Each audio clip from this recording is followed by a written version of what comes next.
অহংকার কাকে বলে?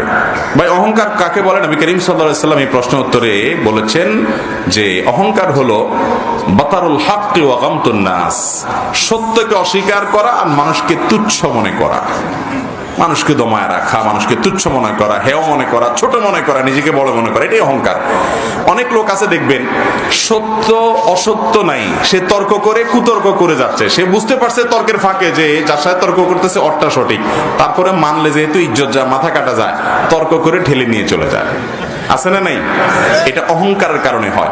বিনয়ী মানুষ সঙ্গে সঙ্গে বলবে হ্যাঁ সরি আমি ভুল করেছি, তোমারটা আমি স্বীকার করে নিয়েছি, এটা হলো বিনয়ী মানুষ। ওই যে বললাম আখলাক সবচেয়ে ওজনী, এটা হলো আখলাকের পয়েন্ট, যে আমি বিনয়ী হব, আমি অহংকারী হব না।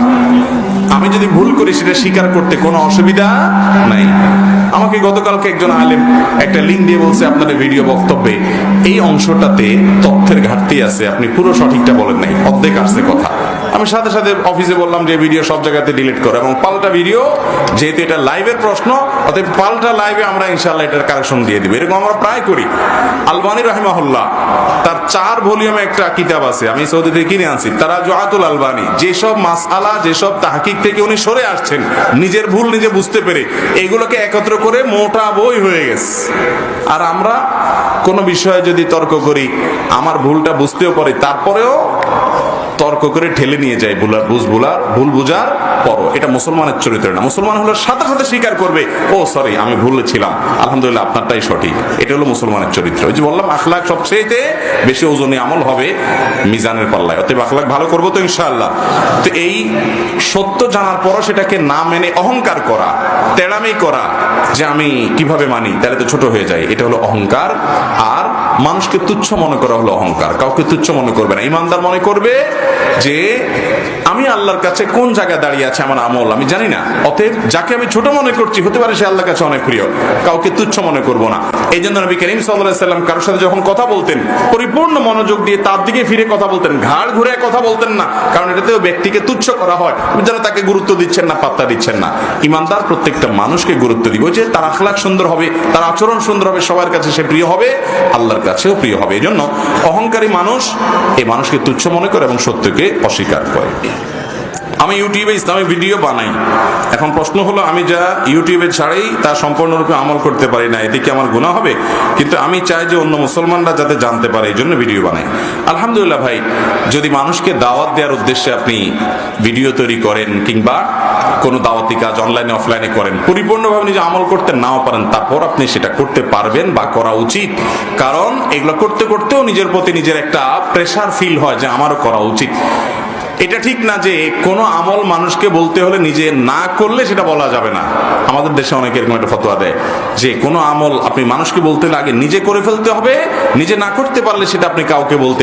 কোনো বাবা মা যদি অকারণেই সন্তানকে জ্বালা যন্ত্রণা করে, যন্ত্রণা সহ্য করতে না পেরে সন্তান যদি বাবার গায়ে হাত তোলে, এ ব্যাপারে ইসলাম কি বলে? ভাইরা আমার, বাবা মা যদি সন্তানের প্রতি জুলুম করে, অত্যাচার করে, অবিচার করে, অনাচার করে, সন্তানকে গালমন্দ করে, অহেতুক কষ্ট দেয়, তাহলে সেটা বাবা মায়ের জন্য জায়েজ না না জায়েজ? সিদ্ধান্ত নিতে বলছেন আপনারা। বাবা মা যদি সন্তানের প্রতি জুলুম করে, কষ্ট দেয়, অবিচার করে, অত্যাচার করে, সেটা বাবা মার জন্য জায়েজ না না জায়েজ? পৃথিবীতে কারোর জন্য এই জুলুমকে আল্লাহ তাআলা হালাল করেন নাই। বাবা মা হয়েছেন ভালো কথা, তাই বলে সন্তানের প্রতি জুলুম করার অধিকার তাদের নাই। কারণ আল্লাহ রাব্বুল আলামিন নিজে তার নিজের প্রতি জুলুমকে হারাম করে দিয়েছেন। হাদিসে কুদসিতে আছে, আল্লাহ রাব্বুল আলামিন বলেছেন আমি নিজের প্রতি নিজে জুলুমকে হারাম করে দিয়েছি, অতএব তোমরা একে অন্যের প্রতি জুলুম করিও। অনেক বাবা মা আছেন সন্তানের প্রতি জুলুম করে, ছেলে মেয়ে কয়েকজন আছে, একজনের দিকে বেশি টানেন, আরেকজনকে দেখতেই পারেন না। এ রোগ আছে না নাই? খবরদার, ভালো করে শুনে রাখেন। নোমান ইবনে বাশির রাদিয়াল্লাহু তাআলা আনহুর বাবার যে হাদিস, নবী সাল্লাল্লাহু আলাইহি ওয়াসাল্লামের কাছে এসে বলেছেন ইয়া রাসূলুল্লাহ, আমার এক সন্তানকে কিছু সম্পদ দিয়েছি। নবীজি বললেন তোমার তো আরো আছে সন্তান, সবাইকে দিয়েছো? বলে না, শুধু একজনকে দিয়েছি। তখন নবী আলাইহিস সালাম বলেছেন ইত্তাকুল্লাহ ওয়াদিলু বাইনা আওলাদিকুম আও আবনাইকুম, আল্লাহকে ভয় করো আর সব সন্তানের সাথে ইনসাফ করো, একজনের দিকে বেশি টানবা।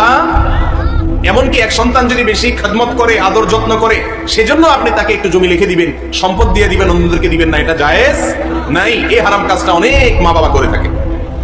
সন্তানদের যেরকম বিচার হবে মা বাবার প্রতি বেয়াদবি করলে, সন্তানদের প্রতি জুলুম করলে মা বাবারও বিচার